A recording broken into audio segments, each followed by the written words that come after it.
अस्सलाम वालेकुम दोस्तों, आज की इस वीडियो में मैं ये वाला ट्रांसफार्मर आपको चेक करने का तरीका बताऊंगा। मल्टीमीटर के साथ कैसे चेक करेंगे इस ट्रांसफार्मर को कि ये सही है या खराब है। इसके अलावा ये ट्रांसफार्मर 220 वोल्ट को 12 वोल्ट के अंदर कन्वर्ट करता है, ठीक है। और इंडोर के अंदर ये यूज होता है, एसी का जो इंडोर होता है या विंडो एसी है उसके अंदर भी ये लगा होता है। तो इसकी इनपुट वायर कौन सी है और आउटपुट वायर कौन सी है ये हम आज सीखेंगे। मल्टीमीटर के साथ चेक करेंगे, ठीक है। और ये सही है या खराब है ये भी हम सीखेंगे। तो इसके अंदर जो वायर है प्राइमरी कौन सी होती है, सेकेंडरी कौन सी वायर होती है, ये भी मैं आपको इस वीडियो के अंदर बताने वाला हूं। तो चलते हैं वीडियो की तरफ।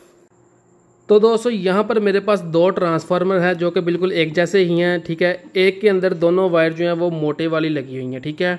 तो दूसरे के अंदर एक वायर ब्रिक है और एक मोटी वायर है। इस ट्रांसफार्मर का तो इजीली पता चल सकता है, जो मोटी वायर है वो इनपुट है, जो ब्रिक है वो आउटपुट होगी, ठीक है। और ये एसी ही ट्रांसफार्मर होते हैं, मतलब कि एसी करंट लेते हैं और एसी ही आगे आउटपुट में देते हैं, ठीक है। 12 वोल्ट या 11 वोल्ट जितने भी निकालेंगे आउटपुट में वो एसी करंट होते हैं, ठीक है। यहाँ पर ये देखें जी, मेंशन किया हुआ है इन्होंने, आउटपुट 12 वोल्ट एसी, ठीक है। Input 220 volt AC. AC current लेंगे और आउटपुट भी एसी करंट ही देंगे, ये डीसी नहीं देता, ठीक है।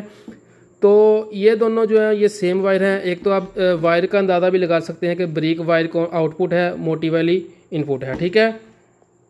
तो दूसरा ये वाला जो ट्रांसफार्मर है इसके अंदर तो दोनों वायर ही मोटी हैं, तो इसका जैक के ज़रिए भी अंदाज़ा लग जाता है। ये देखें, जैक इसका छोटा सा लगा हुआ है और यहाँ पर इनपुट के अंदर जो है वो बड़ा जैक है। तो अब हमें कैसे पता चलेगा मल्टीमीटर के साथ इनपुट कौन सी है और आउटपुट कौन सी है, ठीक है। अब ये मल्टीमीटर है, मल्टीमीटर को मैंने सेट किया हुआ है ओहम के ऊपर, ठीक है। 2000 ओहम के ऊपर मैंने इसको सेट किया हुआ है। तो अब मैं इसकी दोनों वायर्स पकड़ लेता हूँ, ठीक है। ये वाली पहले जो रेड वायर है इसको मैं चेक करता हूँ, ठीक है। यहाँ पर इसके पॉइंट बने हुए हैं लगाने के लिए वायर्स को। तो इसकी हम पहले रेजिस्टेंस चेक करेंगे कितनी वैल्यू आ रही है, ठीक है इसकी। तो यहाँ पर ये मैंने एक वायर लगा दी और यहाँ पर ये देखें दूसरी वायर लगा दी, ठीक है। तो यहाँ पर इसकी वैल्यू आ रही है 411, ठीक है। जिसके अंदर वैल्यू ज़्यादा आएगी वो होगी इनपुट वायर और उसको हम प्राइमरी वायर बोलेंगे, प्राइमरी वाइंडिंग आप कह सकते हैं या प्राइमरी वायर्स कह सकते हैं, ठीक है। तो ये देखें इसके अंदर 410 आ रही है वैल्यू। तो अब हम दूसरे वाली वायर्स जो है उसको चेक करेंगे। तो यहाँ पर ये देखें ये वाइट वायर्स की हम वैल्यू निकालने लगे हैं। तो दोस्तों यहाँ पर जो वाइट वायर्स हैं उसकी वैल्यू हमने निकाली, इसकी वैल्यू 14 आ रही है, ठीक है। तो इसकी वैल्यू कम है, तो इसका मतलब ये आउटपुट वायर्स हैं। तो इसको हम सेकेंडरी वायर्स या सेकेंडरी वाइंडिंग बोल सकते हैं, ठीक है दोस्तों। अब ये ट्रांसफार्मर जो है इसकी दोनों वायर्स मोटी हैं, इसको चेक करके दिखा दिया। तो जो ब्रिक वायर्स वाला ट्रांसफार्मर था उसको भी चेक करने का तरीका बता देता हूँ, ठीक है दोस्तों। यहाँ पर इसकी जो पहले मोटी वाली वायर्स हैं उसको हम चेक करेंगे, उसकी वैल्यू, ठीक है। अगर वैल्यू बिल्कुल भी शो नहीं हो रही आउटपुट वाली साइड पे या इनपुट वाली साइड पे, तो इसका मतलब है ये ट्रांसफार्मर ख़राब है, ठीक है। तो यहाँ पर ये देखें जी, मैंने रेड वाली जो वायर्स हैं उनकी वैल्यू निकाली है, तो 514 आ रही है, 514-13, ठीक है।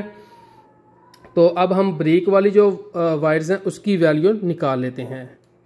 तो ये देखें जी, इसकी वैल्यू बहुत ही कम आ रही है, 12 या 11, ठीक है। तो ये हमारी आउटपुट वायर है और ये जो रेड वाली थी ये हमारी इनपुट वायर है, ठीक है। ये प्राइमरी है इनपुट और ये सेकेंडरी है आउटपुट, ठीक है। तो इस तरह हम ट्रांसफार्मर को चेक कर सकते हैं। अगर आपका ट्रांसफार्मर कुछ भी वैल्यू शो नहीं कर रहा तो आपका ट्रांसफार्मर ख़राब है। इसके अलावा हम यहाँ से 220 वोल्ट इनपुट दे के आगे से वोल्ट भी चेक कर सकते हैं, एसी वोल्ट 11 या 12 वोल्ट आ रहे हैं या नहीं।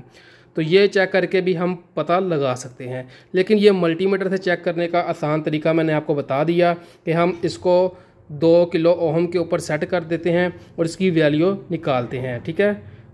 तो उम्मीद करता हूँ वीडियो अच्छी लगी होगी। अगर किसी चीज़ की समझ ना लगी हो तो कमेंट करके पूछ लेना, या कोई भी टॉपिक आप चाहते हैं कि जिसके ऊपर वीडियो बनानी चाहिए आप हमें कमेंट करके बता देना, हम उस टॉपिक के ऊपर वीडियो बना देंगे। वीडियो को लाइक कर देना, चैनल को सब्सक्राइब कर लेना। हम मिलेंगे अगली वीडियो में। अल्लाह हाफिज़।